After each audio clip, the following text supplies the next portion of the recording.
What is up, guys? Welcome back to the channel and welcome to a brand new video. Today you join me for another car review, and we're reviewing something which is very different in the sense that this is a brand that I've never really interacted with. As you're seeing behind me, we have the Haval H6 GT. Now, a very interesting car indeed, and yeah, we're just gonna review it because why not? Big thanks to the guys at the local Haval dealership out here in Zanin, specifically Musa, who is one of the sales guys at the dealership, for organizing this shoot. Do check them out for any Haval related business if you are in case interested. But with not anything more to say, I really do hope you guys enjoy this video. Let's get into it.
So now, here it is then. Now we all know the SUV market is absolutely booming, and manufacturers are constantly looking for different ways they can always capitalize on that. One of the ways they found is to come up with coupe-like versions of standard SUVs, just so they can have, you know, another car on the market to sell. Now, I think we've seen it first with the BMW X6. I think that was the first SUV to go into that SUV kind of coupe look. And here's Haval as well doing the same thing, which essentially that's exactly what this car is. It is a coupe version or a coupe lookalike of the standard H6 SUV. Now it does come with a bunch of different features and stuff or add-ons just to help extinguish it from the standard H6. Now, to begin with, on the exterior, on the front, it does adopt a bit of a different look. It's a bit more aggressive, and yeah, other than that, on the front area it isn't all too different. On the H6 GT, you get this carbon fiber look-alike material, which you also find on other parts of the car, like on the rear and the interior, which we'll get into in a bit. Everything else is H6 business as usual, like the LED lights and so forth. Coming around to the side, you get 19-inch wheels, which come in black, and they are wrapped by 235 section millimeter tires all round. These wheels are 19 inches all round as well. Another interesting thing about the H6 GT is that you have these lime green accents that you see on the brake calipers. They're also found within the interior. Kind of reminds me of what Porsche does with their Turbo SE hybrid models. One thing that I'll mention before we continue is that everything that you see on this vehicle comes as standard as it is. I think we'll touch onto that when we get into the pricing. Coming around to the side, the H6 GT gets these gloss black mirror covers. You also get a more aggressive side skirt with this little fin right here, which is very interesting because you normally see this kind of stuff on supercars like Ferraris. If you check, for example, Ferrari 458 Speciale, it has a similar thing on the side and so on. Yeah, what was I saying about the coupe look? The main thing about this car is the reshaping of this back area. As you can see, the roof line is slanting at the rear to give it that more sporty coupe kind of look. Speaking of the back, you get a roof spoiler.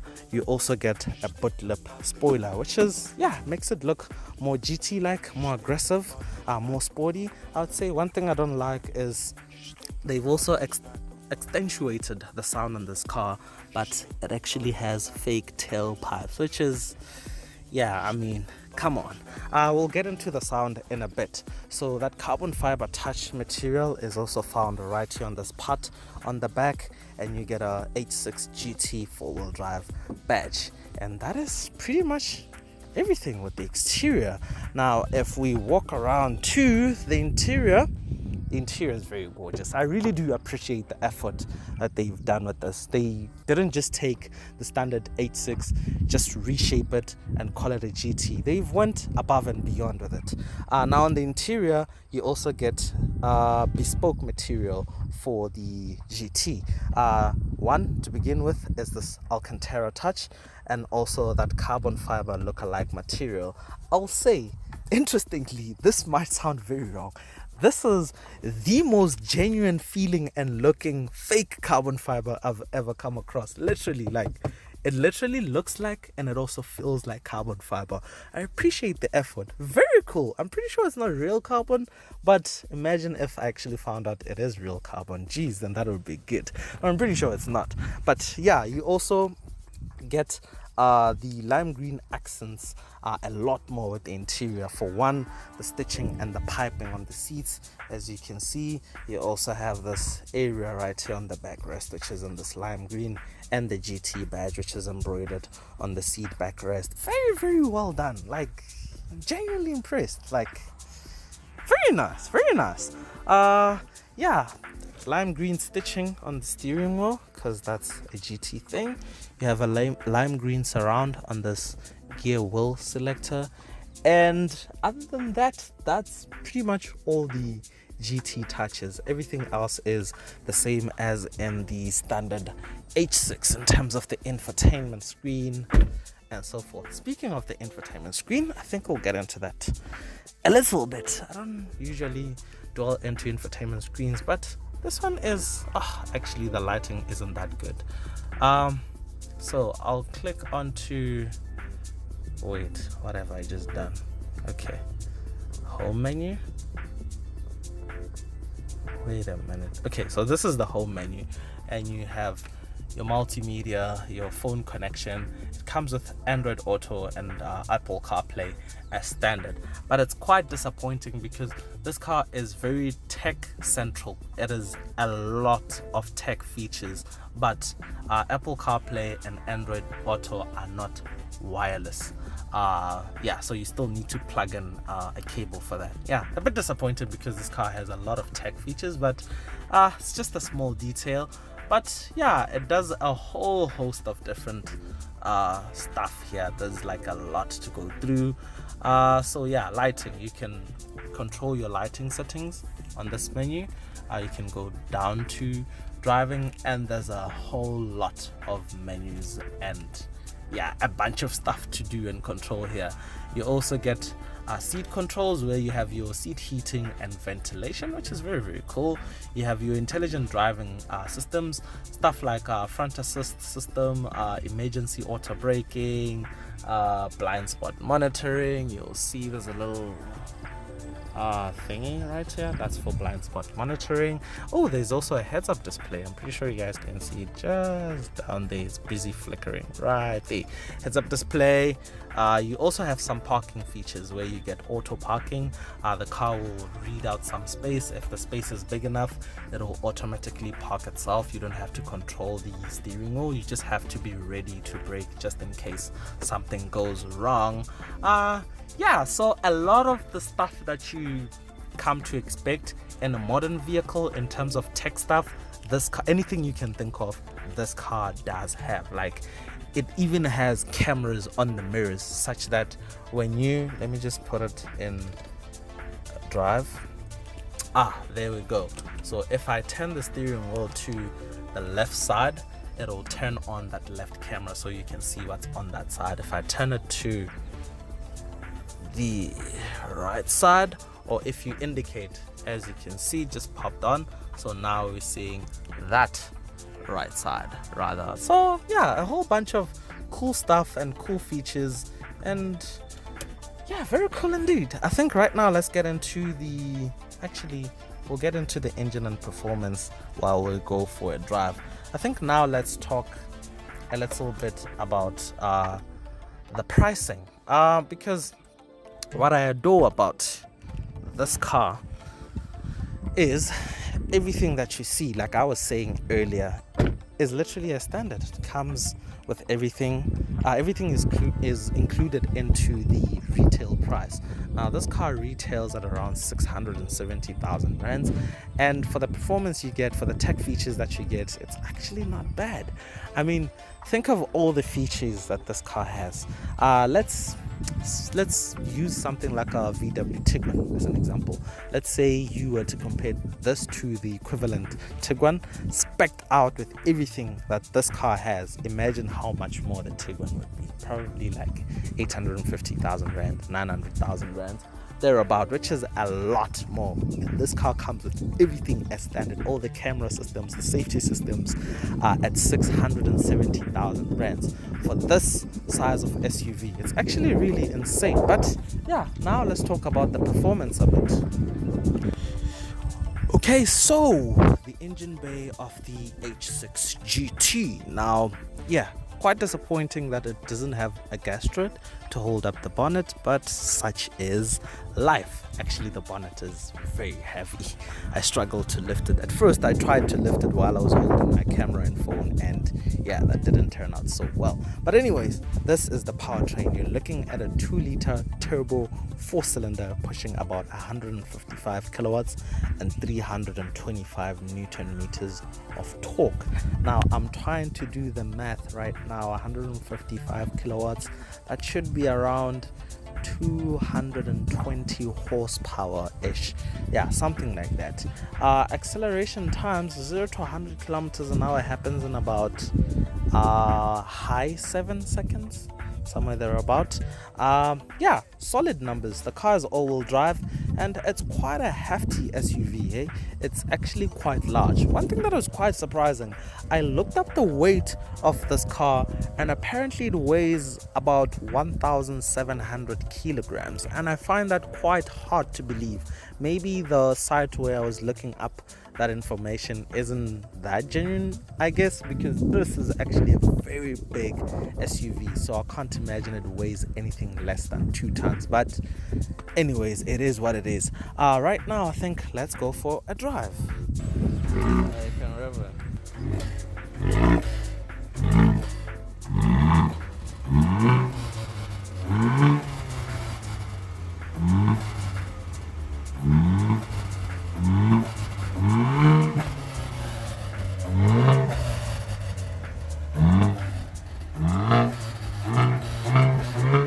So guys, you join me inside the Haval H6 GT.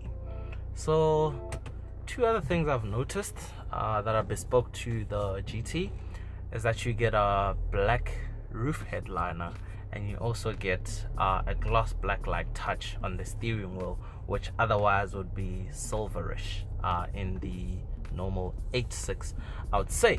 But onwards with the drive. I think to begin with I'll drive in normal mode. Just gonna confirm if it's a normal mode.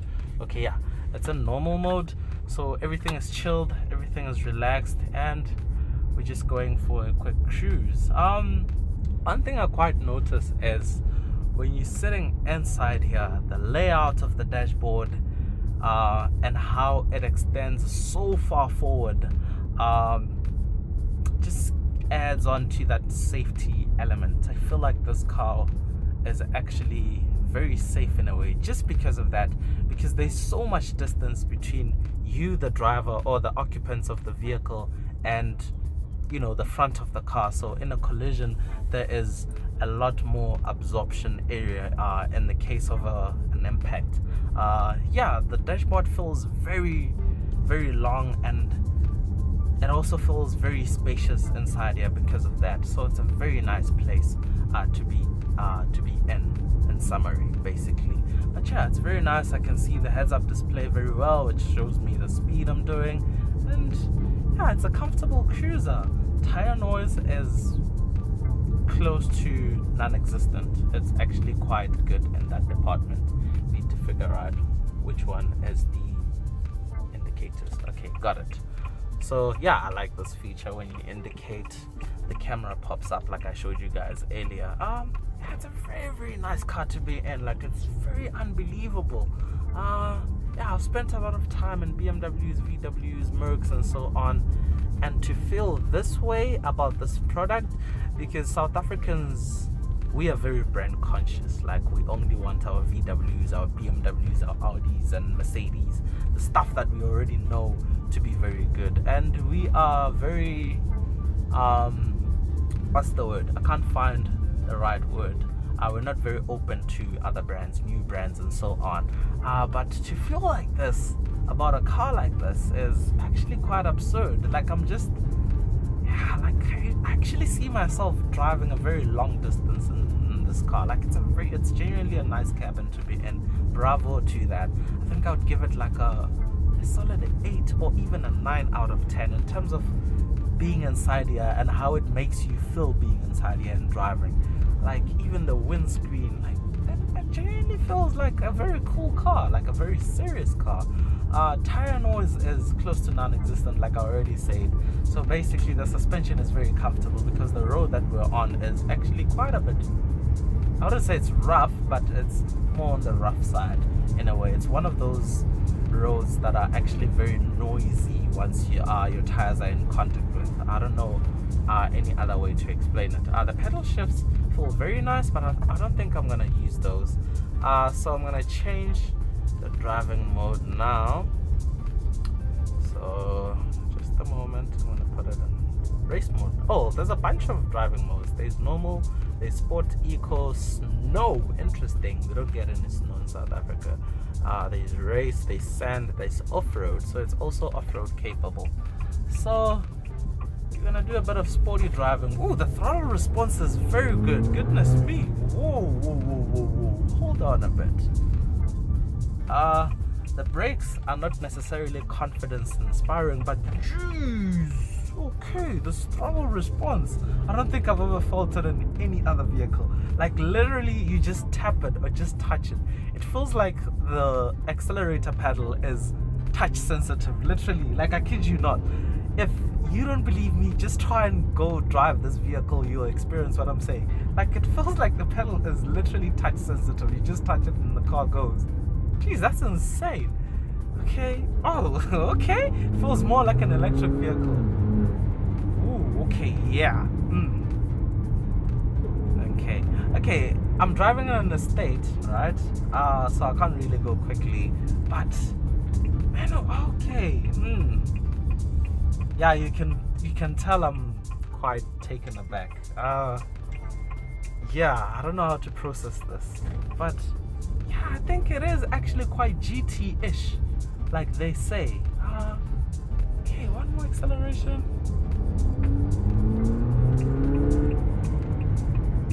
Ooh, okay, the brakes are not that good. That's one thing for sure. The brakes are not that good, but the acceleration is actually very good.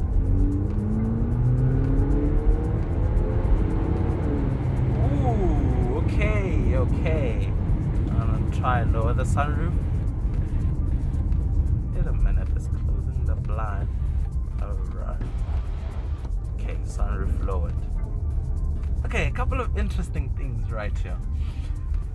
The pulling power is good. The performance is really good, and that's all you need in this type of vehicle. I don't think you necessarily approach this car with the performance-y kind of mindset, even though it has all these performance-y kind of touches, like the weighing, the added power. It's called the GT.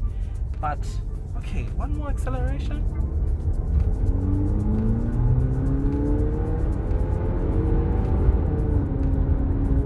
It's good. During shifts, there's a bit of a shove, which we've come to see in some MDCT gearboxes, Ferraris as well.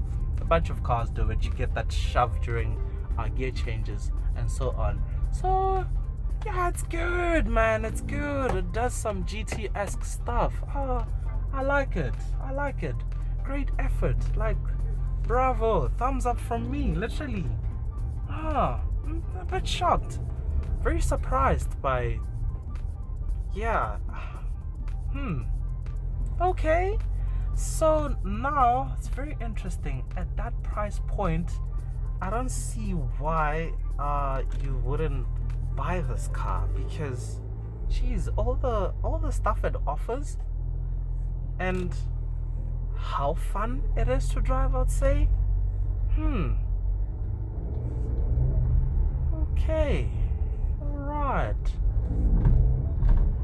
Yeah, it's quite nice. It's quite nice. It really is nice. Okay, I'm just gonna take this very sharply.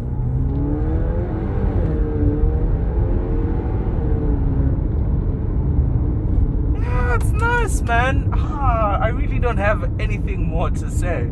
Still need to process everything about this car. Okay, the thing about the brakes, maybe this car has done about 13,000 kilometers, and it's their demo vehicle, and they actually drive it a lot. So we might say possibly, maybe the brake pads are finished. I don't know, possibly, but yeah, they're not that good. But yeah, other than that, that's pretty much everything from me. I really do hope you guys enjoyed this video. Until next time, that's cheers from me.